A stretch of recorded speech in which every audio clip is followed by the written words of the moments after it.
이 말씀을 가지고 좋은 소식이라는 제목으로 은혜를 나누고자 합니다. 오늘 말씀해 보니까 한 사람을 이렇게 북방에서 오게 하신다는 거예요. 오게 하는데 이스라엘 민족들이 이때 당시에는 많은 핍박과 어려움과 시련을 겪고 있는 그때에 새로운 희망의 이야기, 희망의 소식을 전해주는데 뭐라고 해요? 내가 그들을 불러서 그를 오게 하여서 고관들을 석회같이 토기장이와 진흙을 이긴 같이 그렇게 만들어주겠다는 거예요. 그 소식은 정말 좋은 소식 중에 하나죠. 나를 괴롭히는 사람, 나를 힘들게 하는 그 사람을 토기장이가 진흙을 이길 때처럼 그들을 짓밟아 버리겠다는 거예요. 말만 들어도 속이 후련하죠. 만약에 나와 여러분들을 괴롭히는 사람이 있습니까? 나를 힘들게 하는 사람이 있습니까? 내가 어찌할 수 없는데 그를 다 해결해 주시는 그분을 보내주시겠다는 거예요. 우리는 그 소식을 듣는 그들인데 그들의 귀가 열리지 않았다고 또 성경은 말씀하고 있는 것을 볼 수가 있습니다. 그 말을 누가 전해주느냐? 그런데 너희들은 듣지 않는다는 거예요. 전해줘도 듣지 않는다는 거예요. 어쩌면은 지금 현실을 바라보면은요, 우리가 여러 가지 각자 개인과 또 단체와 모든 면의 세계 경제가 어려운 가운데 우리는 전쟁과 사람들이 죽어가는 고난 속에 또 뭐 어려운 지금 날씨로 인해서 한파 속에서 그렇게 고통받는 사람들의 이야기가 자꾸 들려오고 있습니다. 그 들려오는 그 소리가 우리 마음을, 내가 가지고 있는 그 마음을 낮추어주는 그런 자세로 살아가야 된다는 거예요. 하나님이 우리에게 주시는, 왜 하나님이 계시는데 그렇게 공평하지 못하냐? 어떤 사람은 어려움을 당하고 어떤 사람은 희락락하고 죄를 지었는데도 저들은 잘 사는 것 같이 보이는, 나는 정말 살면서 난 죄 지은 게 없어. 나는 정말 하나님만 잘 섬기고 살았는데도 나는 이렇게 힘드냐고 호소하는 분들도 있을 수 있을 것입니다. 그러나 하나님은 우리에게 그것을 바라보는 것이 아니고 좋은 소식, 좋은 뜻을 나타내려고 하시는데 우리에게 낮아지기를 원하고 있습니다. 내가 낮아지는 거예요. 욥기 24장 24절에서는 그들이 잠깐 동안 높아졌다가 천대받을 것이며 잘려 모아진 곡식 이삭처럼 되리라고 말씀하고 있습니다.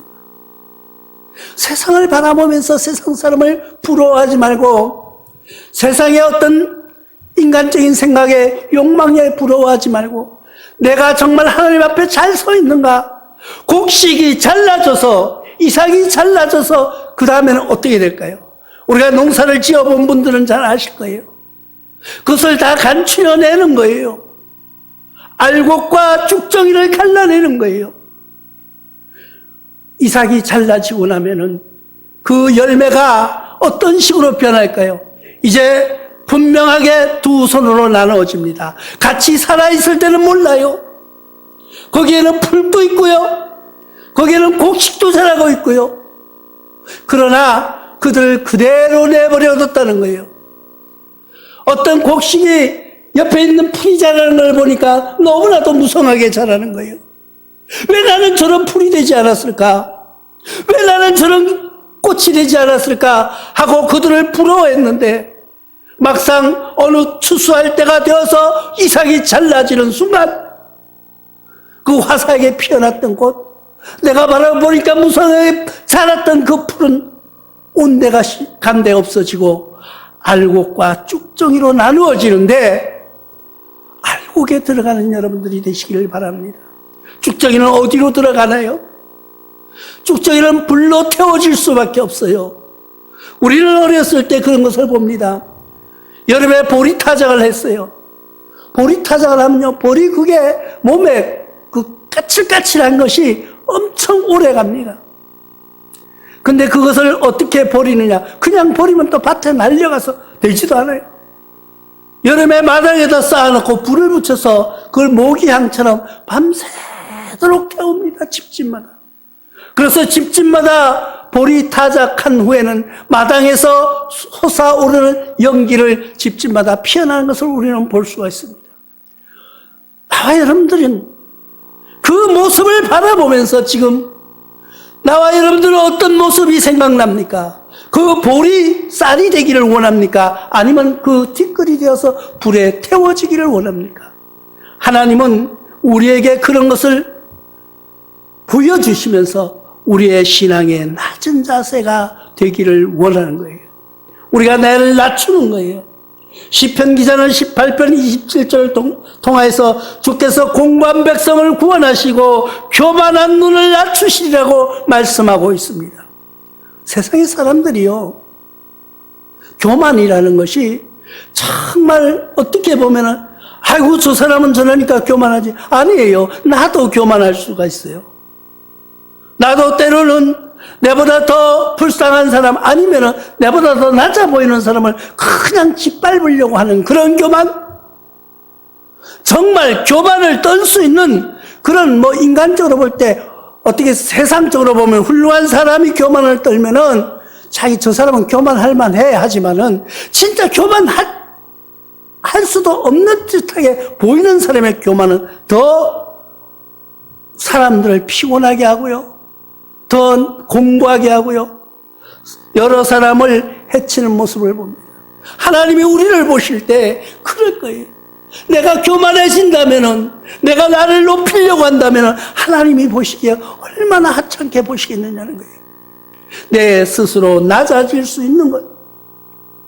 그래서 교만한 자는 하나님이 쓰시지 않는다고 하는데 이사야서 23장 9절에도 이렇게 말씀하고 있습니다. 만군의 여호와께서 그것을 정하신 것이라. 모든 누리던 영화를 욕되게 하시며 세상의 모든 교만한 자가 멸시를 받게 하려 하심이라고 말씀하고 있습니다. 세상에서 내가 교만하고 영화롭게 사는 것을 부러워하지 마십시오. 우리는 정말 내가 바로 산다는 것, 내가 정말 훌륭하게 산다는 것, 내가 영화롭다는 것이 무엇인가? 하나님을 찬양하는 것이라는 거예요. 그러면 사람들이 그렇게 말합니다. 당신은 예수 믿으니까, 당신은 교회에 있으니까, 당신은 목사니까, 당신은 집사니까 이렇게 평가할 수도 있습니다. 그러나 우리는 세상을 바라보시면서 언제나 공평하다는 것을 우리는 알 수가 있습니다. 세상 사람들을 보십시오. 저 사람은 저 가정에는 정말 행복할 것 같아요. 집도 호화찬란하고요, 가진 것도 많고요, 자녀들도 공부 잘하고요, 부러울 게 없을 것 같아요. 그런데 들어가 보면은요, 그 사람, 그 가정, 그 마음 속에는 불만과 불평이 타오르고요, 아주 더 큰 죄를 지어가는 모습을 봅니다. 예전에 어떤 임금이, 옛날이죠, 병이 걸렸습니다. 도저히 사람이 고칠 수 없는 병이에요. 이 왕이 신하들을 다 불러 모습니다. 근데 한 의사가 이야기하는 거예요. 폐하의 병은 고칠 방법이 딱 한 가지가 있습니다. 그러니까 그 의원에게 말합니다. 그러면 내가 고쳐보아라.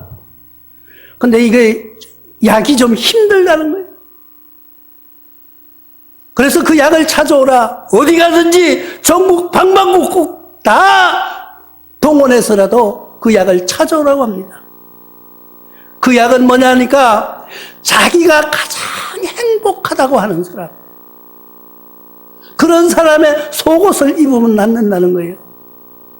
의사가 그렇게 판단했습니다. 그래서 이 왕이 명령합니다. 모든 신하에게, 모든 국민에게 내가 가장 행복하다고 하는 사람 그 속옷을 가져오라고 명령합니다. 권위가 있고요, 권세가 있고요, 인기가 있고요, 훌륭한 사람들을 다 찾아봤는데 자기가 행복하다고 하지 않습니다. 온 나라를 뒤집던 한 관료가 피곤하고 지쳤습니다.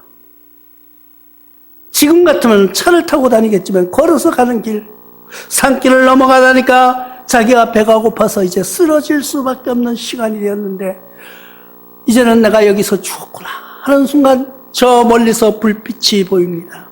그 불빛을 따라갔더니 노 부부가 살고 있는 거예요. 나는 지나가던 사람인데 내가 배가 고프니까 먹을 것을 좀 달라고 해서 그 사람에게 저녁을 대접받습니다. 그리고 자기의 신분을 밝히는 거예요. 나는 왕의 지시로 왕이 지금 병이 걸렸는데 당신들이 가장 행복하다고 하는 사람 속옷을 입히면 낫는다고 했습니다. 그래서 그 속옷을 찾으려고 다니고 있는데 당신들은 행복합니까? 물으니까 이 노부부는 자기네는 지금까지 불만불평이 없이 아주 행복하게 살았다는 거예요. 이제 찾았어요. 이제 왕이 살아날 기회가 되었습니다.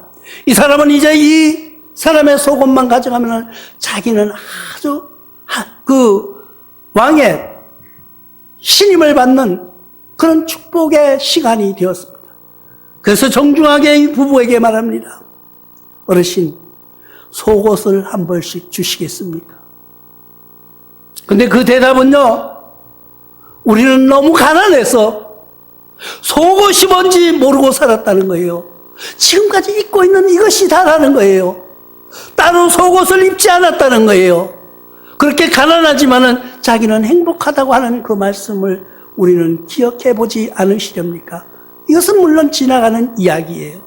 그러나 우리가 가진 것이 많고 명예가 있고 권세가 있다고 행복하신 것이 아니라는 거예요. 그 마음속에 무엇을 가지고 있느냐는 거예요. 내가 더 높은 것을 자꾸 바라보고 욕망으로 채우려고 하면은 내가 채워도 우리는 채워질 수 없는 것이 인간의 욕망인 것입니다. 그러나 내가 낮아져서 바라보면은 모든 것이 감사로 바라보면은 우리는 그것이 좋은 소식임을 우리는 알 수가 있습니다. 그 좋은 소식이 뭐예요? 이사야서 61장 1절에는 이렇게 말씀하십니다. 주 여호와의 영이 내게 내리셨으니 이젠 여호와께서 내게 기름을 부으사 가난한 자에게 아름다운 소식을 전하게 하심이라. 나를 보내사 마음에 상한 자를 고치시며 포로된 자에게 자유를, 갇힌 자에게 높임을 선포한다고 말씀하고 있습니다. 여기에서 가난하다는 건 뭐예요? 가난한 자는 가난한 사람, 정말 고통받는 자라는 거예요. 그 고통받는 자에게 그 겸손한 자, 또 온유한 자라고도 표현하는데 그것을 원어로 보면 아나우라고 말합니다. 이 말 속에서는 이 가난한, 우리 한국말로 가난한이라고 표현했는데 이는 고통받는 사람, 여러 가지 고통이 있겠지요. 병마로 고통받는 사람, 물질적으로 고통받는 사람, 아니면 사람에게 고통받는 사람, 또 어쩌면 겸손한 사람, 또 온유한 사람이라는 뜻도 가지고 있습니다. 그런 자에게 아름다운 소식을 전해주신다는 거예요. 그것은 하나님께서 보내시는 소식이에요. 우리는 편지가 와도 그 좋은 소식, 편지 오는 우편 배달부 그 표시가 뭐예요? 제비죠, 제비. 좋은 소식 전해준다고. 빠르게 좋은 소식 전해준다고. 우리는 편지를 받아도 좋은 거예요.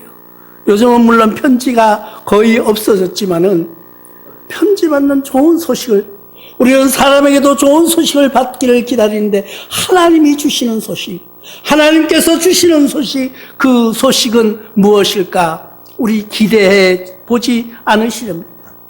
고통받는 백성에게, 겸손한 백성에게, 온유한 그 백성에게 좋은 소식은 바로 이 세상을 회복시켜 주신다는 거예요. 이스라엘의 회복은 이제 27절에 내가 비로소 이렇게 말씀하십니다. 비로소 시온의 너희에게 이제 그들을 보리라고 말씀하고 있습니다. 비로소 뭐예요? 비로소라는 한국말로는 비로소인데 그것이 첫째의 그런 뜻이에요. 최초의, 이전에 뭐 이런 뜻이 이 비로소라고 우리말로 해석되어 있습니다. 이제는 최초의 어떤 소식, 최초에 일어났던 소식, 최초에 일어났던 소식이 뭐예요? 하나님이 아담과 하와에게 주셨던 축복이라는 것을 우리는 알 수가 있습니다. 그 기쁜 소식을 우리에게 전해 주신다는 거예요. 이사야서 27장 13절에 보니까 그날에 큰 나팔을 불리니 아수르 땅에서 멸망하는 자들과 애굽 땅으로 쫓겨난 자들이 돌아와서 예루살렘 성산에서 여호와께 예배하리라.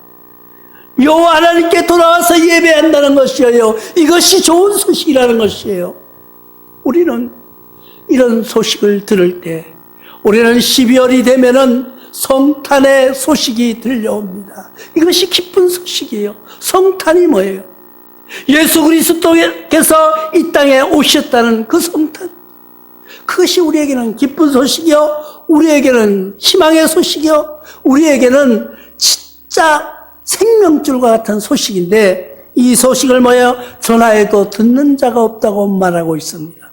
성경은 우리의 심령을, 우리의 마음을 너무나도 잘 이해하고 있는 모습에서 우리가 한번 깊이 생각해 볼 필요가 있는 것이에요. 하나님이 좋은 소식을 전해주시는데도 너희가 지금 세상에서 핍박받고 세상에서 고통 가운데 있고 세상에서 죽을 수밖에 없는데 이제 내가 새로운 소식을 전해줄 테니까 너희는 영원히 죽지 아니라고 하는, 영원히 죽지 않고 함께 나와 함께 살 수 있다는 희망의 메시지를 보내주시는데 그 말을 들으려고 하지 않는다는 거예요. 아무리 좋은 소식이 와도, 기쁜 소식이 와도 들을 귀가 있는 자들이, 들으려고 하는 마음이 열려있는 자들이 들을 수 있는 것입니다. 나와 여러분들은 그 기쁜 소식이 들려지시기를 바랍니다. 아수르 땅에서 멸망하는 자들과 애굽에서 쫓겨났던 자들이 예루살렘 성산에서 예배할 수 있는 그런 기쁜 소식. 이제 정말 새롭게 회복되는 역사가 일어난다는 거예요. 우리 교회는 물론이요, 이 나라 이 민족에게도 그런 회복의 역사가 일어나야 돼요. 그 회복을 일으키는 것은 뭐예요? 나와 여러분들의 하나님께 매달리는 기도, 간구하는 그 역사가 있어야 될 줄 압니다. 하나님께서 우리에게 좋은 소식을, 우리에게 모든 것을 예배해 주신다고 해도 받을 준비가 되지 않았다면 우리는 받을 수 없는 거예요. 준비된 영혼이, 준비된 사람이 받을 수 있는 거예요. 이스라엘의 회복뿐이 아니라 우리 모든 민족에게 회복의 역사가 일어날 수 있기를 바랍니다. 나와 여러분들 가슴 속에서, 나와 여러분들의 개개인의 신앙의 회복. 지금은요, 교인들이 자꾸 교회는 줄어들고 있어요. 그런데 교인은 늘어나고 있어요. 신기한 현상이에요.